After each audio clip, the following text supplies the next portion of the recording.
نبی پاک صلی اللہ علیہ وسلم نے اللہ سے فاقہ مانگ کے لیا، یا اللہ ایک وقت روٹی دے، ایک وقت کا فاقہ دے، مانگ کے لیا نبی پاک مانگ کے۔ حضرت ابو ہریرہ فرماتے ہیں مجھے بھوک لگی، میں حضرت عمر کے پاس گیا، ان سے مسئلہ پوچھا۔ ان کا رواج تھا جب میں مسئلہ پوچھتا تو پہلے روٹی کھلاتے۔ تو نبی پاک صلی اللہ علیہ وسلم کے صحابی حضرت ابو ہریرہ رضی اللہ تعالیٰ عنہ فرماتے ہیں میں نے حضرت عمر سے مسئلہ پوچھا، میں نے کہا حضور مسئلہ بتائیں، تو کہتے پہلے ان کی عادت تھی جب میں مسئلہ پوچھتا تو روٹی بھی کھلاتے، آج انہوں نے مسئلہ ہی بتایا ہے، روٹی کوئی نہیں کھلائی۔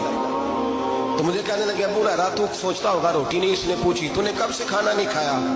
میں نے کہا آج صبح سے۔ تو جناب عمر کہنے لگے میں نے کل صبح سے نہیں کھایا، چل ابو بکر صدیق کے گھر مسئلہ پوچھتے ہیں۔ کہتے جناب صدیق اکبر کے دروازے پہ گئے، جا کر کے ان سے مسئلہ پوچھا۔ ان کی بھی عادت تھی جب کوئی مسئلہ پوچھنے جاتے تو دسترخوان بچھا لیتے، کہتے آؤ روٹی بھی کھلاتا ہوں مسئلے بھی بتاتا ہوں۔ کہتے گئے تو انہوں نے بھی مسئلہ بتایا، روٹی کوئی نہ پوچھی۔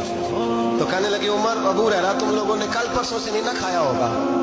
اور ابو بکر کو 4 دن گزر گئے ہیں، تھوڑا سا دودھ ملا ہے یا کھجور ملی ہے، روٹی کوئی نہیں ملی، چلو در رسول پہ چلتے ہیں، آؤ حضور کی بارگاہ میں۔ کہتے ہیں نبی پاک کی بارگاہ میں آئے، حضور نے چہرے دیکھے، کریم سے مسئلہ نہیں پوچھنا پڑا۔ میرے مصطفیٰ کریم نے فرمایا بھوک لگی ہوئی ہے تم تینوں کو، 3-4 دن ہو گئے۔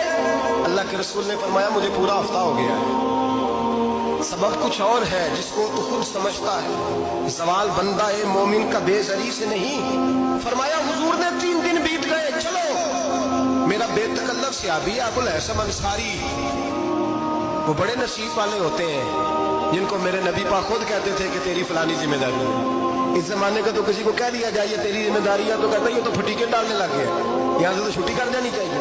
خوش ہوتے تھے صحابہ کہ ہماری ذمہ داری لگی۔ کہتے ہیں حضرت ابو الحسن انصاری کے گھر گئے، نبی پاک نے فرمایا بھوک بڑی لگی ہے کھانا لا۔ کہتے ہیں حضور نے اسے کہا تو اس آدمی کو تو وجد ہی ہو گیا، اس نے کہا میرے اتنے نصیب کہ حضور کا یہ کھانا کھلا۔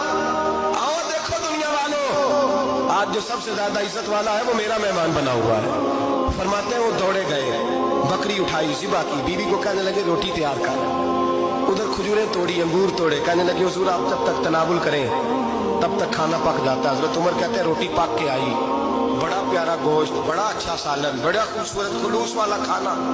فرماتے ہیں میں نے بڑا ہی کھایا۔ نبی پاک نے نا ایک روٹی لی اور چھوٹی چپاتی، تھوڑا تھوڑا سالن کونوں سے، اور جب نبی پاک نے کھا لیا تو حضور کی آنکھوں میں آنسو آئے۔ حضرت عمر کہنے لگے حضور روئے کیوں؟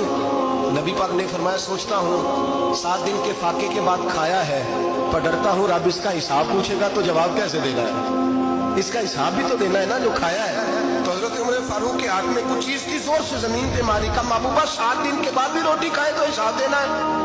نبی پاک فرمانے لگے عمر وہ مالک ہے نا، تو جب دیتا ہے تو حساب نہیں لے سکتا، حساب تو دینا ہے، حساب تو دینا ہے، تیاری رکھو۔ صحابہ کرام فرماتے ہیں ہم نے ارادہ کیا کہ آج کے بعد ہم پھر فاقے کریں گے، کم کھائیں گے، اس لیے کہ حساب دینا ہے۔ میرے بھائی وہ فاقہ کشی کرتے تھے، ڈرتے تھے، یہاں تو لوگ کھا کے بیمار ہیں، کھاتے جا رہے ہیں، سوتے جا رہے ہیں، کھاتے جا رہے ہیں، سوتے جا رہے ہیں۔